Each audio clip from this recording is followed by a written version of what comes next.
4월 14일 장전 시장입니다.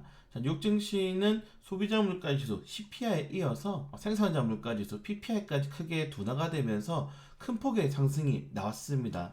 다만 뜯어봐야 된다고 말씀드렸잖아요. CPI와 마찬가지로 PPI 또한 이런 에너지 가격의 하락으로 인한 둔화가 나온 거지, 다른 지표들은 크게 메리트 있을 만한 하락이 나오진 않았어요. 결론적으로는 어제 지수가 1에서 2%대 상승한 것도 이 빅테크 업종들의 큰 폭의 상승이 나온 거지, 정말 인플레이션이 잡히고 다시 한번 더 경제가 제대로 돌아가기 위한 소비자 지표라든가 소비재, 그리고 이런 철도, 운송, 항공, 이런 건설 기계 업종들은 크게 오르지 않았어요. 네, 결론적으로 빅테크 업종들이 크게 지수를 끌어올렸고, 그리고 실적 발표를 앞둔 금융주들까지 좀 반등이 나오면서 지수에 크게 상승이 나온 거지, 절대적인 인플레이션 둔화의 지표는 아니다.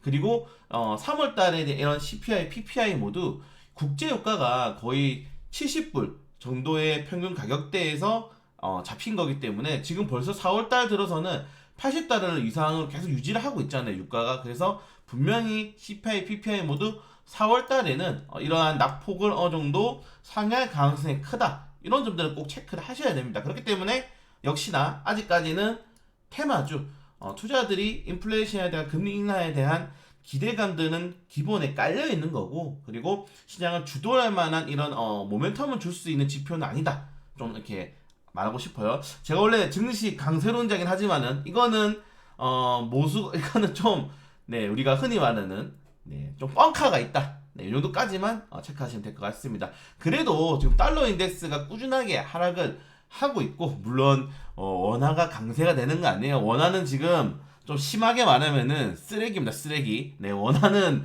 쓰레기 수준의 가격을 유지하고 있기 때문에 달러가 이렇게 떨어지고 금값이 오른다 하더라도 국내 시장의 자본이 크게 유입이 되는 걸 기대하기는 많이 힘들다. 다만 머니 무브, 자본의 이동이 일어나고 있기 때문에 기대는 할 수 있겠죠. 기대는 할 수 있을 정도의 수준이라는 점 좀 체크하시면 될 것 같습니다.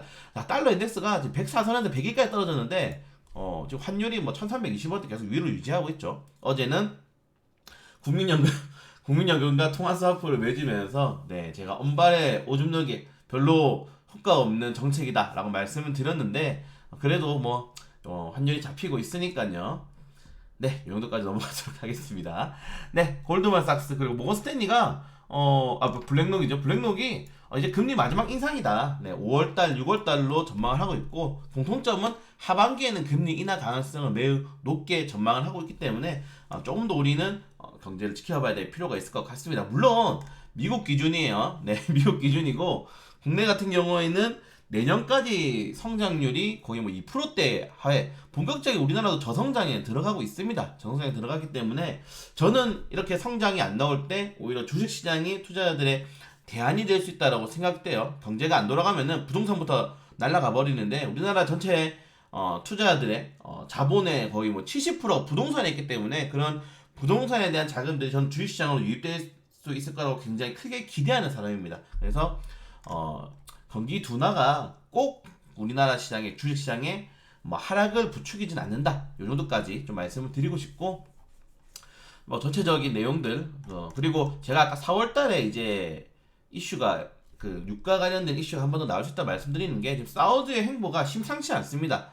네, 최근에 이란, 시리아, 그리고 중국 쪽까지 미국과 전혀 반대되는 국가들과 굉장히 관계 개선을 하고 있죠. 그러면은 미국과의 이런 의사와 관계없이 지속적으로 유가에 대한 이런 에너지 이 결정권을 이제 중동 국가들이 가져갈 수 있는 거예요. 그렇다고 예전에 미국이 빡쳐서 정말 중국 말도 안 되는 대량의 무기가 있다, 이라크 쳐들어갈 때처럼 명분을 만들어가지고 전쟁을 할 수도 없는 거잖아요. 지금 미국의 입지가 굉장히 약화된 상태이기 때문에 이런 가격 결정권들이 만약에 중동으로 넘어가게 된다면은 아까 말씀드린 것처럼 에너지로 지금 전체적인 인플레이션을 잡았는데, 그런 에너지가 100달러까지 간다 이러면은 지금 CPI, PPI 다 오를 겁니다. 그럼 다시 경기 둔화 우려 및 인플레이션 우려가 재촉발될 수 있다는 거죠. 그래서 조금 더 지켜봐야 된다라고 말씀을 드리고 싶은 거고요. 네, 그걸 제외하고는 개별적인 이슈들 좀 체크해 보시면 될 것 같고, 네, 히토류 관련된 이슈, 히토류, 네오디움 자석, 그리고 정부가 관련된 내용으로 지금 시나리오도 마련하고 정부 정책이 나올 수 있기 때문에 희귀금속 관련된 테마주들은 좀 지속적으로 지켜보시면 될 것 같습니다. 저는 이게 소재를 좀 대안할 수 있는, 현재 소재가 너무 많이 올랐잖아요. 소재를 대안할 수 있는 테마로 좀 보고 있거든요. 그리고 결국 우리가 해내야 되는 산업, 결국 우리가 이거를 개발을 하든지 해외 자원 개발을 하든지 아니면은 방법을 만들어내야 돼요. 그렇기 때문에 뭐 이제 유통 라인을 좀 더 확대를 하든지, 그래서 관련된 내용들은 좀 지속적으로 체크를 여러분들 해주시면 좋을 것 같아요. 최근에는 노바텍, 세토피아가 큰 대장주고, 그리고 새롭게 이제 그 성림 첨단 산업 관련된 테마주들도 크게 올라가고 있죠. 코리아에셋 투자증권이나 현대비즈니스텍 관련된 종목들 좀 확인하시면 좋을 것 같습니다. 네, 그래서 뭐 오늘 지수는 오르겠죠. 근데 에코프로 우리는 이슈도 있고요. 그리고 북한 이슈도 있고요. 우리는 쉽지 않습니다. 미국이랑 최근에 뭐 디커플링 되는 모습이 더 많이 보여주고 있기 때문에 결국에는 뚜껑을 좀 까볼 수 있도록 하겠습니다. 네, 일정들 또 확인해 주시고요. 오늘도 좀 잘 달려볼 수 있도록 준비 잘 해보도록 하겠습니다.